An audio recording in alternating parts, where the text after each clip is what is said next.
When Andy Warhol was asked his opinion on photography, he replied, "My idea of a good picture is one that's in focus and of a famous person." No doubt Warhol would have found a lot to like about FIFA's The Best Awards, which took place in London last month, and featured a swarm of very famous footballers looking glossed and styled and engaged as ever in an unofficial competition to source and procure the most appalling plum-colored velveteen triple-sequined dinner jacket available to mankind. This year The Best also featured a famous football photograph. In its own way, it is a defining image of a certain era, the selfie taken by the host, Idris Elba, that managed to cram all 11 members of FIFA's Team of the Year in front of the same camera lens.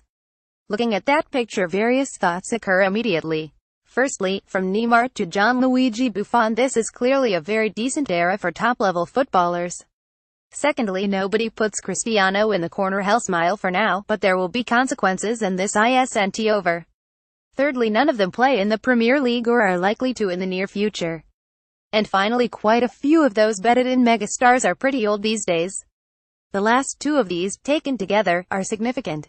As the league season takes its final autumn break, there is the usual rush to divvy up and take stock of the state of the footballing nation. Teams of the season so far have been drawn up, new arrivals ranked, early player of the year contenders flagged. In England, we have become used to the fact the wider awards process, the best of the best, no longer touches our league, a feeling the real star presences are located elsewhere. Only one solely Premier League-based player, Wayne Rooney, has been in the FIFA Team of the Year in the past 8 seasons. Luis Suarez didn't get a spot until he left for Barcelona. Even when Chelsea won the Champions League in 2012, Ashley Cole, who was brilliant that year, lost out to the immovable Marcelo. It is hard to argue with this. The FIFA team is voted on by footballers around the world. This isn't a stitch-up or a fix. It is a measure of star wattage, of established pedigree, of the disorientating brilliance of the Messi Ronaldo Godhead, and the footballing success of La Liga. And yet there is a chance we might be about to enter a new cycle this season. Given the Premier League's riches, it was always likely the balance might alter a little. What is interesting is the way this has begun to happen. Nobody puts Cristiano in the corner. Idris Elba muscles himself into a selfie with the FIFA Best 11. That 11 comprised Buffon, Alves, Bonucci, Ramos, Marcelo, Cruz, Iniesta, Modric, Ronaldo, Messi, Neymar. Photograph Alistair Grant up. There are two things here. Firstly, after a fallow few years, there really is a rising tide of quality in the Premier League. Kevin De Bruyne, player of the season so far, is as good as any playmaker in Europe right now. Harry Kane is an elite centre-forward, fit for any club side anywhere. The level has risen, the gap closed, to the extent that a Premier League 11 could at least hold its own a little against FIFA's best efforts. So, let's have a go then. A Premier League Best 11 from the calendar year might look a bit like this: David De Gea, Kyle Walker, John Stones, Cesar Azpilicueta, Benjamin Mendy, N'Golo Kante, David Silva, Kevin De Bruyne, Eden Hazard, Harry Kane, Sergio Aguero. Again, this is not an attempt at a definitive, forensic ranking. It is instead an all-star team, the kind of 11 the FIF Pro process would spew out, selected to the same standards of gloss and prestige and sustained success. There will be the usual outrage at absences, slights, the focus on the Big Six. Plenty of other players would be in the reckoning for a genuine Best 11 seed: Kolasinac, James Tarkowski, Sadio Mane, Leroy Sané, Dele Alli, Gabriel Jesus, Christian Eriksen, Raheem Sterling, Marcus Rashford, Mo Salah, Philippe Coutinho, Wilfried Zaha, Marcus Rashford, Ederson and Paul Pogba if he gets going again. But this is the other thing about the Premier League's rising tide of talent.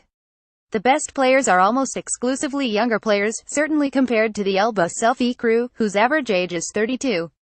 By contrast, only David Silva of all the Premier League players listed above has hit 30. Some disclaimers here. There are obviously stellar young players in every other league around Europe. Borussia Dortmund bow to no man when it comes to processing elite youth footballers. Spain continues to produce exhilarating talent. France has a frightening depth of young players. Plus, of course, the Premier League still does not produce its own, but buys pretty much everything in from outside. But the league is providing a stage and a finishing school. That buying power has been applied to this demographic, and to good effect. 7 of the 25 current Golden Boy nominees are signed to English clubs, more than any other league. Liverpool, Tottenham and Manchester United have 3 of the 4 youngest squads in the division, with Chelsea and Manchester City also in the top 9, making it the only league in Europe where youth corresponds to points. There are probably some textual reasons for this. The Premier League is a draining, bruising place. It makes sense that younger players should thrive there. This is a sensible buyer's policy, not least when elsewhere the aristocrats of the European game are aging together, kept aloft by their own star power, by the fact sports science and extreme financial rewards will allow careers to be extended at the very top. Real Madrid have benefited from stability in recent years, the fact there is nowhere for their best players to be lured away to, while elsewhere in Europe every other promising clique of players is raided and picked off every summer. But this might just have passed into something else now. The midfield was overrun by Tottenham at Wembley last week. Their best players have aged together, as have those at Barcelona. Bayern Munich are still rebuilding. For the first time in some time there are no unassailable superstars eyes in the Champions League. Perhaps come the next all-star FIFA selfie, give it another Ballon d'Or, one more lionizing of the La Liga supremacy, we might just see a few Premier League-based faces gleaming in the glow of the old giants.